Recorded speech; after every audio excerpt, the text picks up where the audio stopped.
اس غموں اور پریشانیوں کی زندگی میں، اس دکھوں اور تکلیفوں کے دور میں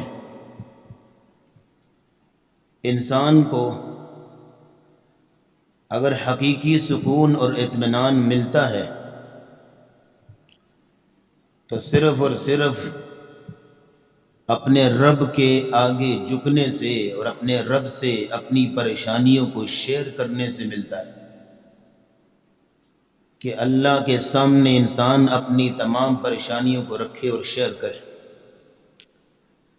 آپ کو کسی بھی قسم کی پریشانی ہے، آپ کو ڈپریشن ہے، دل بجھا بجھا رہتا ہے، پریشانیاں ہیں، مالی مشکلات ہیں، پوری نہیں پڑتی، بیماریوں نے کھا لیا ہے، رشتہ داروں کی جانب سے کچھ تکالیف ہیں، لوگ پریشان کرتے ہیں، بیٹی بیٹے کے مستقبل کے حوالے سے غم جو ہے وہ کھائی جا رہا ہے، تو روز 5 سے 10 منٹ مسجد کے ایک کونے میں بیٹھ کے یا اپنے گھر کے ایک کمرے میں تنہائی میں بیٹھ کے اپنی ساری پریشانیوں کو اپنے رب کے ساتھ شیئر کر۔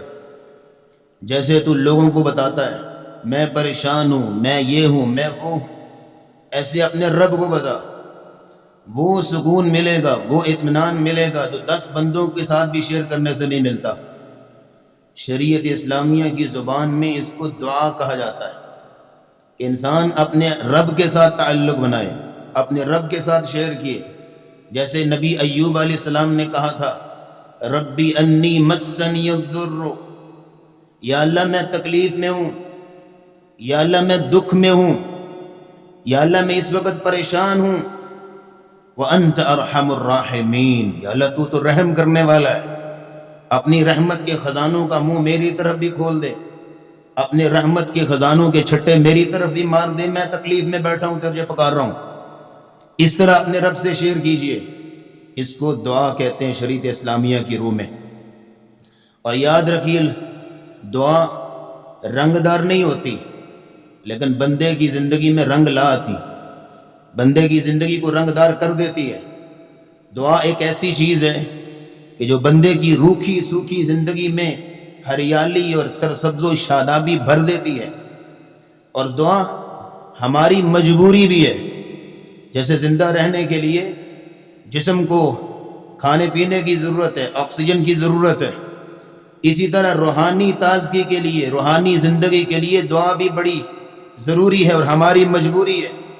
جیسے ایک مریض وینٹیلیٹر پہ پڑا ہوا نا، تو آکسیجن ماسک ہٹ جائے نا تو کیا ہوتا ہے؟ تڑپنے لگتا ہے، اس کی حالت غیر ہو جاتی ہے۔ بالکل اسی طرح اگر رب کے ساتھ تعلق ہوگا، دعا کا تعلق ٹوٹ جائے گا نا تو ہماری حالت بھی اسی طرح اجیرن ہوگی۔ دعا جو ہے نا حقیقت میں بندے کا اپنے رب کے ساتھ ایک تعلق ہے۔ دعا ایک ایز اے کنیکٹر ہے جو بندے کو اپنے رب کے ساتھ جوڑتی ہے۔ آپ دعا کرتے ہیں تو آپ اللہ سے جڑے ہوئے ہیں۔ آج امت مسلمہ کی یہ حالت اسی لیے ہو چکی ہے کہ اللہ کے ساتھ جو تعلق تھا نا دعا کا، وہ ہم نے توڑ لیا۔ اگر آپ دعا نہیں کرتے تو آپ کا اللہ کے ساتھ کوئی تعلق نہیں، کوئی واسطہ نہیں ہے، لیکن اگر آپ دعا کرتے ہیں تو آپ کا اپنے رب کے ساتھ ایک تعلق جڑا ہوا ہے، ایک واسطہ جڑا ہوا ہے۔ اللہ رب العزت کہتے ہیں قُلْ مَا يَعْبَأُ بِكُمْ رَبِّي لَوْلَا دُعَاؤُكُمْ۔ سورہ فرقان کی یہ آیت نوٹ کیجئے گا حضرت، یہ جملہ اللہ ہمیں بتا رہے ہیں دعا کا اپنے بندے کے ساتھ ایک تعلق کیسا ہے۔ دعا ایک کنیکٹر ہے۔ قُلْ مَا يَعْبَأُ بِكُمْ رَبِّي لَوْلَا دُعَاؤُكُمْ۔ تم لوگوں کی کوئی پرواہ نہ ہوتی، اللہ رب العزت کہتے ہیں مجھے تم لوگوں کی کوئی پرواہ نہیں اگر تمہاری دعائیں نہ ہوتی۔ یہ دعا جو ہے نا اللہ کے ساتھ ایک تعلق ہے، ایک رشتہ ہے، اور دعا اللہ سے ہم کلام ہونے کا ذریعہ ہے۔ دعا جو ہے وہ اللہ پہ مان کا ذریعہ ہے، دعا اللہ رب العزت کے ساتھ ہم کلام ہونے کا ذریعہ ہے۔ اور یہاں رک کے بات سنیے گا، اللہ رب العزت نے جو ہمیں دعا کے بارے میں جملہ بتایا ہے، اس حوالے سے 3 کام آج سے کیجئے۔ 3 کام، دعا لیجئے، دعا دیجئے اور دعا کیجئے۔ یہ 3 جملے نوٹ کیے آج کے خطبے کے۔ دعا لیجئے، دوسروں سے دعا کرایا کریں، دعا کیجئے، دوسروں کے لیے بھی دعا کیجئے، دعا دیجئے، دوسروں کو دعا دیجئے، اپنے لیے دعائیں کیجئے۔ اور دعا جو ہے نا ایک مجبور بندے کی فریاد کا نام ہے، جو اپنے رب کے سامنے فریاد رکھتا ہے۔ آج آپ دیکھتے ہیں کہ بہت ساری آیات دعا کے حوالے سے آپ سنتے رہتے ہیں۔ اللہ فرماتے ہیں وَقَالَ رَبُّكُمُ ادْعُونِي أَسْتَجِبْ لَكُمْ، اے میرے بندو ادعونی استجب لکم، یہ جملہ چھوٹا سا، ادعونی استجب لکم۔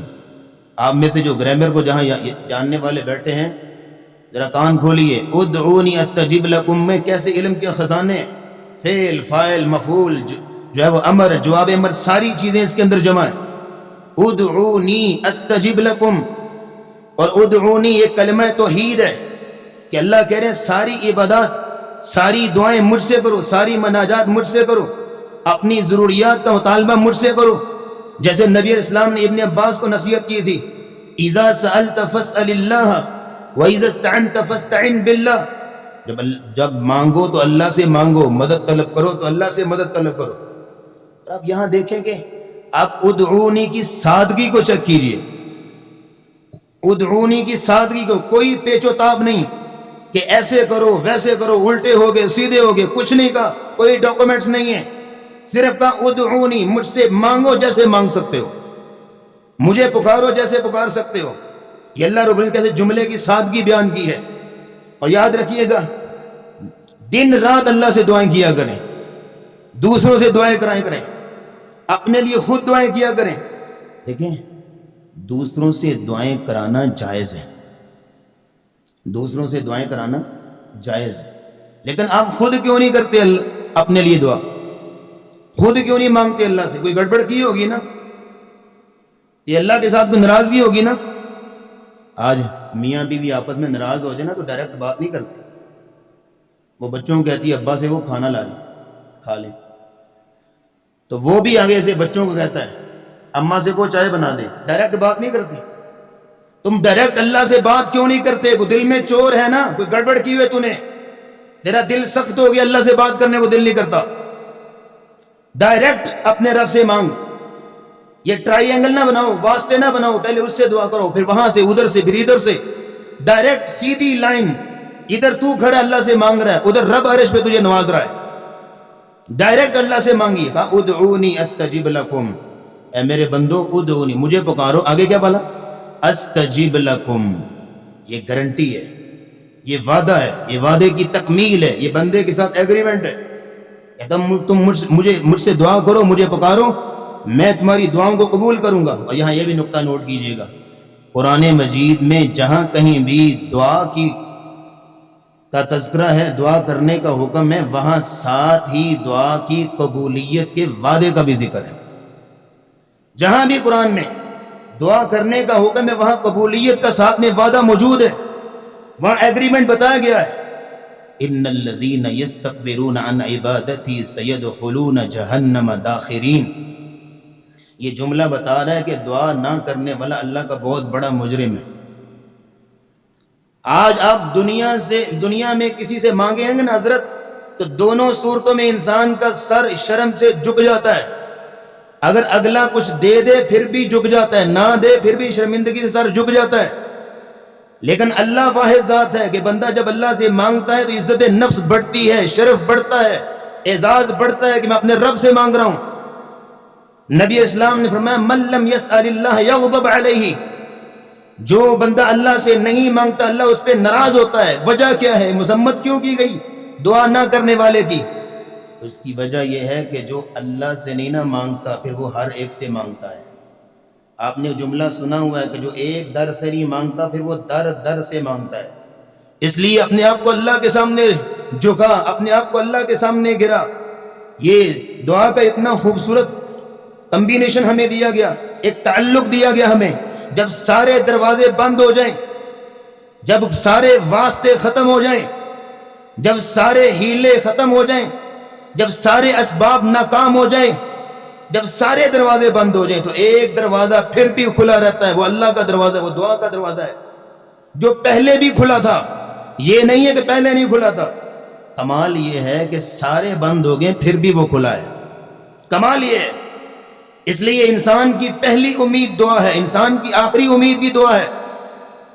اور دعا کی اتنی امپورٹنس بیان کی گئی، نبی اسلام نے فرمایا لیس شیء اکرم علی اللہ من الدعاء، اللہ کے نزدیک دعا سے بڑھ کے کوئی اہمیت والی چیز ہی کوئی نہیں، اللہ کے نزدیک دعا سے بڑھ کے کوئی عزت والی چیز ہی کوئی نہیں. اتنی اہمیت دعا کی بیان کی گئی. اور ادھر میری طرف دیکھیے گا، بڑی امپورٹنٹ بات کرنے لگا ہوں.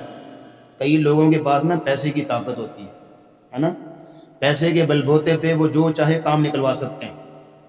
پیسے والا ہونا تو کالے رنگ والے کا بھی رشتہ ہو جاتا ہے، پیسے نہ ہو تو گورے رنگ والے بیٹھا رہتا ہے. اور پنجابی کی ایک مثال بھی ہے، جدے گردانے اودے کملے بھی سیانے.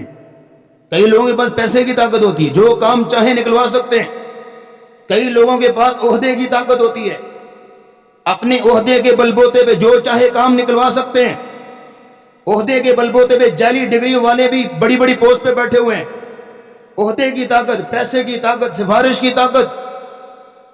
ایک طاقت دعا کی بھی ہے، ایک طاقت دعا کی بھی ہے. اور ادھر دیکھیے گا، آپ کے پاس پیسے نہیں ہیں، عہدہ نہیں ہے، سفارش نہیں ہے، تو پریشان کیوں ہوتا ہے؟ پریشان بیٹھا ہے، بیٹی کے رشتے کے لیے پریشان ہے، مالی مشکلات ہے اس کی وجہ سے پریشان ہے، بچے کے مستقبل کے لیے پریشان ہے، بچے کو کسی سکول میں کسی ایڈمیشن میں داخلہ دینا اس کے لیے پریشان ہے. پریشانی کس بات کی؟ یقین رکھ اللہ پہ. کیا کر رہا ہے تجھے یقین نہیں اپنے رب پہ؟ مصلی پہ شاہ اللہ کے سامنے گر جا، رو رو کے اپنے رب کو منا اور کہے یا اللہ میں نے آج یہ چیز لے کے اٹھنی ہے. اور اللہ کی عزت کی قسم اٹھا کے کہتا ہوں، عہدے والے، پیسوں والے، سفارش والے سائیڈ پہ رہ جائیں گے، اللہ تیری دعاؤں کی لاج رکھے گا. اللہ تیری دعاؤں کی لاج رکھے گا. حضرت تو یقین تو رکھ اپنے رب پہ، تجھے دعا کی طاقت کا اندازہ ہی نہیں. نبی اسلام نے فرمایا لا يرد الدعاء لا يرد القدر الا الدعاء، تقدیر کو صرف دعا بدل سکتی ہے. اور ادھر دیکھیے گا، مجھے بتائیے ایمانداری سے، آپ جتنے مرضی بڑے پیسے والے ہیں، آپ کے پیسے تقدیر کو بدل سکتے ہیں؟ بولیے ذرا، پورے جمعے میں نہیں بلاؤں گا، ابھی بول کے دکھائیں مجھے. بدل سکتے ہیں؟ آپ کے پاس عہدہ ہے، آپ کے پاس سفارش ہے، آپ تقدیر کو بدل سکتے ہیں؟ دعا تقدیر کو بدل دیتی ہے. لاؤ کس کی طاقت زیادہ ہے؟ دعا تقدیر کو بدل دیتی ہے. اس لیے اپنے رب سے دعا والا تعلق بنا، دن رات اپنے رب سے مانگ دعائیں. یہ دعا کنیکٹر ہے، اللہ کے ساتھ ایک تعلق ہے. آپ دعائیں نہیں کرتے، آپ کا اللہ کے ساتھ کوئی تعلق نہیں، کوئی واسطہ نہیں. قل ما یعبأ بکم ربی لولا دعاؤکم. اور دعا کی اہمیت اس سے زیادہ کیا ہوگی؟ اگر میں کہوں نا کہ اللہ نے ہمیں صرف دعا کے لیے پیدا کیا ہے تو اللہ کی قسم غلط جملہ نہیں ہوگا.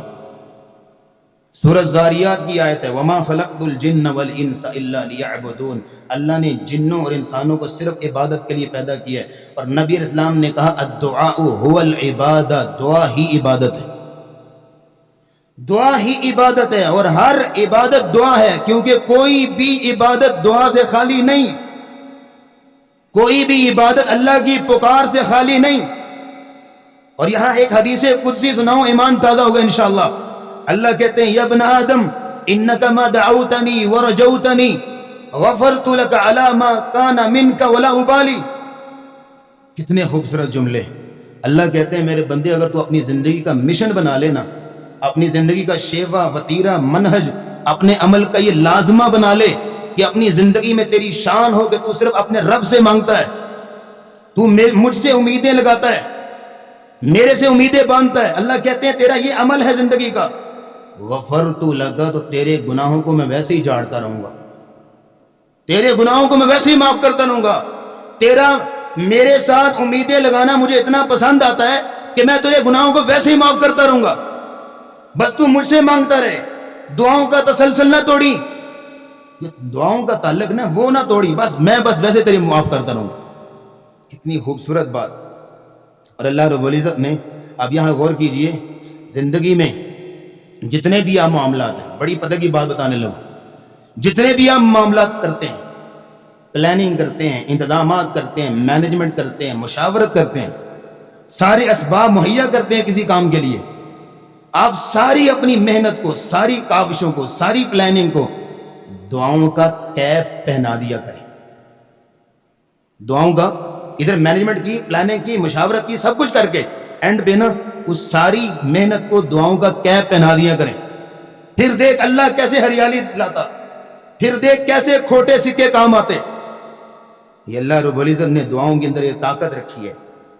صحابہ کرام دن بھر جو ہے وہ گھوڑوں کی پشتوں پہ سوار ہوتے تھے اور راتوں کو مسلوں پہ سوار ہوتے تھے، تاکہ وہ ایمان پیدا ہو، وہ پاور پیدا ہو، وہ دل کے اندر وہ قوت پیدا ہو۔ نبی کریم صلی اللہ علیہ وسلم غار حرا میں کیوں جاتے تھے؟ حالانکہ ابھی نبوت نہیں آئی، کئی دن وہاں گزارتے۔ حضرت موسیٰ کو کوہ طور پہ 40 راتوں کے لیے کیوں بلایا گیا؟ کس لیے بلایا گیا؟ تاکہ بندہ اپنے رب کے ساتھ کچھ لمحات گزارے تنہائی میں، اس کے اندر وہ پاور پیدا ہو اپنے آپ کو سنبھالنے کی، اس کے اندر وہ پاور پیدا ہو اپنے پیروں پہ کھڑا ہونے کی، اس کے اندر وہ پاور پیدا ہو اپنے تمام بکھرے ہوئے کاموں کو سنبھالنے کی۔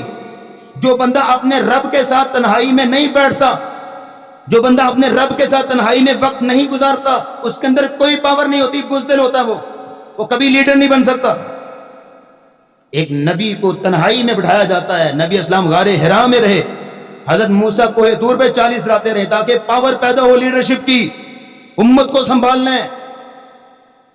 حضرت جی آپ پریشان ہیں، آپ امیدیں ہار بیٹھے ہیں، آپ امیدیں توڑ بیٹھے ہیں، ہمت جواب دے گئی ہے، پاور لینی ہے نا تو آؤ اپنے رب کے ساتھ سامنے بیٹھو تنہائی میں، اپنے رب سے باتیں کر۔ تجھے اپنے رب سے باتیں کرنا نہیں ابھی تک، 10 لوگوں کو اپنی پریشانیاں بتا رہا ہوتا ہے، کبھی رب کو بتا۔ اس لیے یہ دعا ہے، ایک پاور دیتی ہے۔ اور یہاں رک کے بات سنیے گا، دعا کی قبولیت کی شرائط کیا ہے یہ نوٹ کیجیے۔ دعا کرنا اتنا اہم نہیں ہے، دعا کرنا اہم ہے لیکن اتنا نہیں ہے جتنا دعا کو قبول کروانا اہم ہے۔ آپ میڈیسن لے کے آتے ہیں تو جب تک ڈاکٹر کی ہدایات کے مطابق استعمال نہ کرے تو فرق نہیں پڑتا، شفا تو اللہ دینے والا ہے لیکن اسباب بھی کچھ چیزیں۔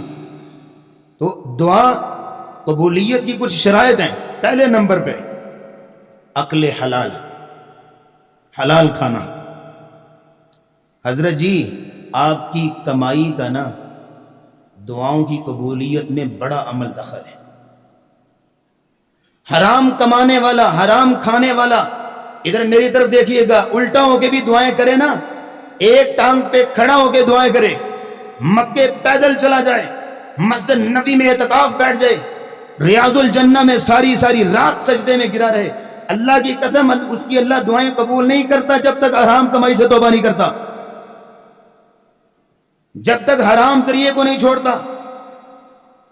اور یار میں یہ چیز اگر آپ کو نہ بتاؤں، میں اللہ کے سامنے اپنے آپ کو بڑا مجرم سمجھتا ہوں، میں آپ کے ساتھ بڑی خیانت کروں گا اگر میں یہ چیز نہ بتاؤں۔ مثلاً آپ ایک ڈاکٹر کے پاس جاتے ہیں نا میڈیسن لینے کے لیے، تو آپ کی بیماری کے مطابق ساری میڈیسن وہ آپ کو دے دیتا ہے، جتنی میڈیسن ہوئی صحیح ساری دے دی، لیکن اس ڈاکٹر نے وہ پرہیز نہیں بتایا، وہ سائیڈ ایفیکٹ نہیں بتائے، وہ نقصان دہ چیزیں نہیں بتائیں جن کی وجہ سے آپ کی بیماری بڑھ رہی ہے۔ ادھر آپ دعائیں بھی کھائی جا رہے ہیں اور ساتھ میں وہ چیزیں بھی استعمال کر رہے ہیں جن کی وجہ سے بیماری بڑھ رہی ہے، آپ کو اثر ہوگا؟ ڈاکٹر نے پھر ناجائز پیسے لیے نا آپ سے، کیونکہ اس نے پرہیز نہیں بتایا۔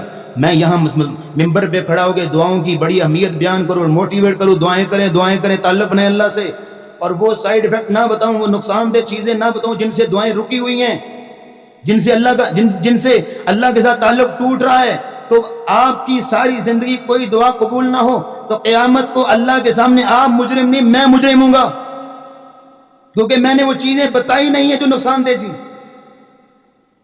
اس لیے حلال مال، حلال کمائی، یہ قبولیت دعا کی چابی ہے۔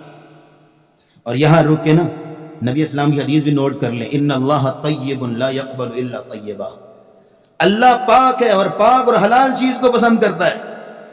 اور نبی علیہ السلام نے ایک مثال بھی دی، آپ نے فرمایا کہ بندہ یطیل السفر اشعث اغبر یمد یدیہ الی السماء، ایک بندہ پراگندہ حال، بکھرے بال، لمبا سفر اور اٹا ہوا، اور اپنے رب سے دعائیں کر رہے، پکار رہے، ہاتھوں کو اٹھائے ہوئے، یا ربی یا ربی، اتنی ترس کھانے والی حالت ہے اس بندے کی، لیکن انا یستجاب لہ، اس کی دعا کیسے قبول ہوگی؟ کیوں؟ مطعمہ حرام وملبسہ حرام ومشربہ حرام وغذی بالحرام، اس کا کھانا حرام کا، اس کا پینا حرام کا، اس کا لباس حرام کا، اس کو گٹی تک حرام سے دی گئی ہے۔ کیسے دعائیں قبول ہوگی اس کی؟ اپنی کمائی پہ نظر ثانی کر. یہاں رک کے نا میں اگلی بات کرنے لگوں. ایک دعا کر دیں, یا اللہ ہم سب کی نا حلال سے ساری ضرورتیں پوری فرما, حرام کی طرف دیکھے ہی نہ, حلال سے ساری ضرورتیں پوری کر دے. دعا کی قبولیت کے لیے پہلی چیز عقل حلال, دوسری چیز اخلاص, اللہ کے لیے دعا کرنا, لوگوں کو دکھانے کے لیے نہیں, لوگوں کے اندر اپنی واہ واہ اور لوگوں سے تعریف سننے کے لیے نہیں. بڑا دعا کرتا ہے اپنے رب سے, بڑا تعلق ہے اس کا اللہ کے ساتھ, نہیں, تنہائی میں بیٹھ کے دعا کر, اپنے رب سے تعلق بنا اخلاص کے ساتھ. دو چیزیں ہوگی. تیسری چیز ہے دل کی حضوری.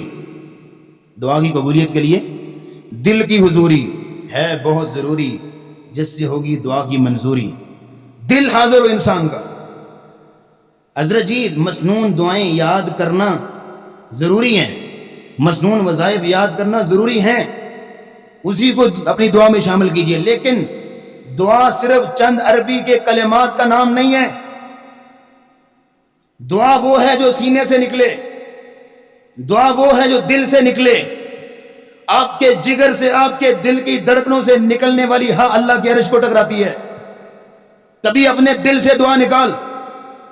کبھی آپ پرائمری اسکول گئے ہیں گورنمنٹ کے, اور چھوٹا بچہ کچی پکی میں پڑھتا ہے نا,